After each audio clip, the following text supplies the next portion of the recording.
If you love Grimdark Sci-Fi like Warhammer 40k, then you're gonna love this. Hey people, voice talking to you, and this is Void War, a deep space survival strategy roguelike where we pilot an ancient void ship to the heart of a dying empire. If you'd like to check this game out for yourself or see my full playthrough stream, there are links to both down in the description. We choose from one of several different characters to serve as our ship's captain, each with slightly different stats and a unique ability that can be used in battle. The backstories for these characters are pretty slim and surprisingly generic overall. What I came to find with this game was that the universe is pretty much copy and paste from Warhammer 40k. I don't mean they just happen to be similar either. The leader of humanity is literally called the God King, they use discount servitors to do manual labor, and the demon god of the war cult is named Crom, which is obviously just a variation of corn. But assuming you don't know anything about Warhammer 40k, Void War's story is basically this. The galaxy-spanning empire of mankind is collapsing. They never tell us why, but based solely on the name of the game, I'm guessing war.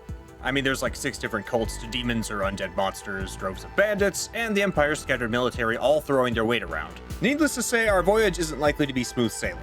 Our goal is to reach this mysterious place of power called the Vault of Souls, at the center of the Empire. The reason we're going there seems to change depending on which character we're playing, and from what I've heard, it's likely the ending for a successful run is also based off of our captain. Regardless of our purposes for seeking out the place, we'll have to survive the journey through war zones and terrifying space anomalies to get there. Our journey is broken up into separate maps, a larger map that lets us choose our route between zones, and each zone has a smaller map made up of its own systems. Each zone has unique modifiers that can drastically shift gameplay inside.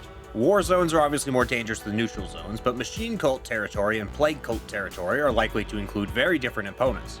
Exclusion zones are the real terrors to look out for, though. These mind-bending anomalies have their own names, descriptions, and horrible monsters to invade your ship. Each system in a zone includes an encounter, and some of them, like places of influence, shipyards, and merchants, are marked ahead of time. Most standard systems will include a combat encounter, but many will have special events, loot, or nothing at all. Environmental effects such as ion storms, corrosive gas, or asteroid fields can also affect our ship. Speaking of our ship, it's important to understand how each of its systems work, since that makes up the core of the combat mechanics. Every ship has a limited amount of power produced by its reactor, and captains can allocate this power to each individual system. So let me quickly go over each of those systems now. The command throne is the heart of any ship, and whenever our captain isn't on it, our ship must rely on autopilot, decreasing our evasion greatly.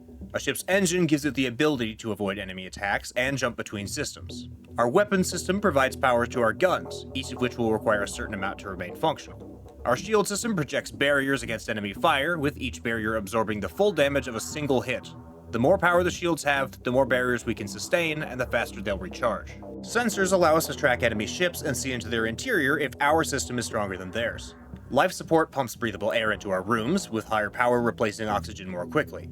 Door control reinforces our ship's doors from attackers, and lastly, the docking bay offers us an assault sled we can use to board other vessels. Later on, we can also add new modules to our ship's empty rooms, like artillery platforms, missile bays, or med centers. We can spend scrap metal to raise each system's power capacity, as well as upgrade our reactor's total supply.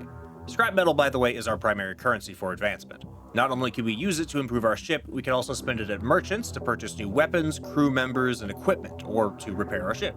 We can sometimes earn scrap metal from side objectives or events, but it's going to be a lot easier to just peel it off your enemy's dead ship. Combat, at its most basic, is just an exchange of weapon fire between you and an enemy ship.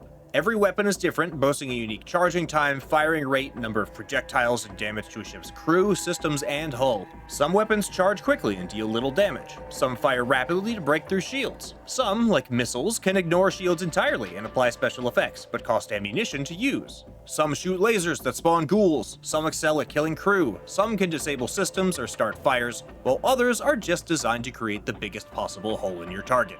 To win a battle, we have to either reduce the enemy's hull strength to 0 or kill all of their crew. Each weapon can target a room on an enemy vessel each time it fires. Hitting a room containing ship systems can damage or even disable that system. A damaged shield will recharge more slowly, while a completely destroyed weapon system won't fire at all. Many weapons also deal a bit of damage to crew, assuming they're inside the room when it gets hit. Some weapons can also start fires that will spread if left unattended, or create hull breaches that drain the room of oxygen and deal serious damage to organic crew members.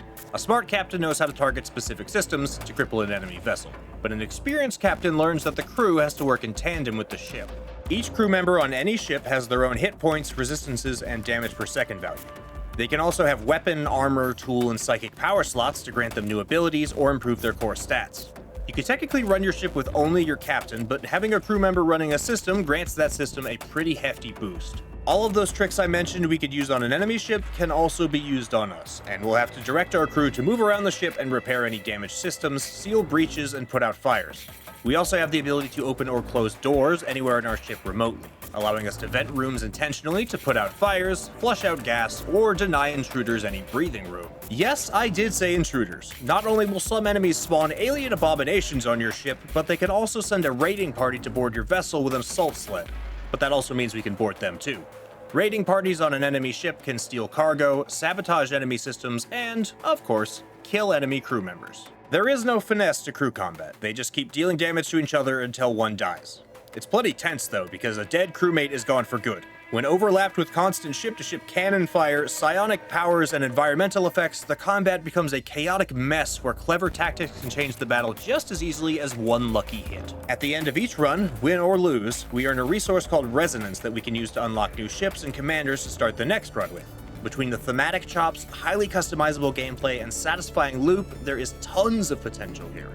There's just a few small problems. Now, I'm a big fan of Warhammer 40k, which means that I am intimately familiar with the universe. And the devs of Void War did not put much effort into making their world unique from 40k, to the point that I actually wouldn't be surprised if Games Workshop took action at some point. Assuming this title earns enough to be worth the effort, that is. Regardless of the legal side of things, it really does just feel like Dollar Store Warhammer. Don't get me wrong, I love the style of this game. The artwork, the animations, the music, and even the UI are all super stylish, and they fit the theme perfectly. But again, if you've spent any amount of time with 40k, then this likely isn't going to be anything new or interesting to you. It's less about the fact that they've copied the world, and more that they didn't bother to take it somewhere new.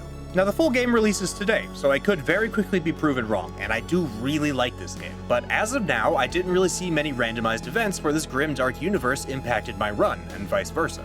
I was hoping to see some desperate events that force you to make hard choices, like shooting a demonically infected crewmate into space or risking everybody else by keeping them aboard. For a game like this, each run should tell a new story, if you ask me. But anyway, I'm just the voice in your head, so what do you think about Void War? Does this feel a bit too much like a shameless copy, or are you just happy to have more Grimdark? Does the story interest you at all, or would you rather they focus on combat? Would you like to see me make a review of the finished game? Let me know what you think down in the comments, I'd love to hear from you. If you enjoyed this video, leaving a like or a comment helps me out a ton, and proves your devotion to the Chaos Gods. If you want more, subscribing is the best way to support the channel and keep new content coming your way because I put out new stuff every week.